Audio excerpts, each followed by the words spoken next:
গুয়াহাটি যাওয়ার পথে সাংবাদিকের সর্বস্ব লুট, তদন্তে পুলিশ।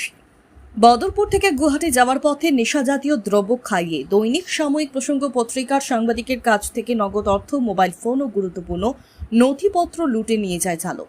ঘটনাকে কেন্দ্র করে সাংবাদিক মহলে চাঞ্চল্যের সৃষ্টি হয়েছে।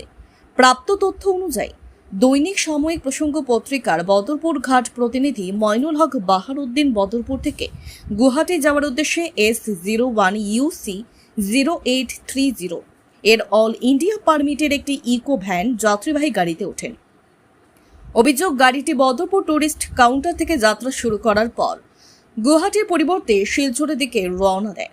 পথে আরও কয়েকজন যাত্রী তোলার কথা বলে গাড়িটি এগিয়ে যায়। জানা গেছে, রামনগর এলাকার একটি চায়ের দোকানে বিরতির সময় কৌশলে তাকে চায়ের সঙ্গে নেশা জাতীয় কোনো পদার্থ খাওয়ানো হয়। এর কিছুক্ষণ পর তিনি জ্ঞান হারিয়ে ফেলেন। পরে জ্ঞান ফিরলে তিনি নিজেকে শিলচরের রাঙ্গিরখাড়ি এলাকার একটি পেট্রোল পাম্পের সামনে একই গাড়ির ভেতরে দেখতে পান। এই সময় তার কাছে থাকা প্রায় 7,000 টাকা, মোবাইল ফোন এবং কিছু গুরুত্বপূর্ণ নথিপত্র নিখোঁজ ছিল বলে অভিযোগ। ঘটনার পর তিনি পুরো বিষয়টি স্পষ্টভাবে মনে করতে না পারলেও রাঙ্গিরখাড়ি পুলিশ ফাঁড়িতে একটি লিখিত অভিযোগ দায়ের করেন। খবর পেয়ে পুলিশ ঘটনাটির তদন্ত শুরু করেছে। গাড়ির চালক ও মালিকের পরিচয় শনাক্ত করে তাদের সন্ধানে তল্লাশি চালানো হচ্ছে বলে জানা গেছে।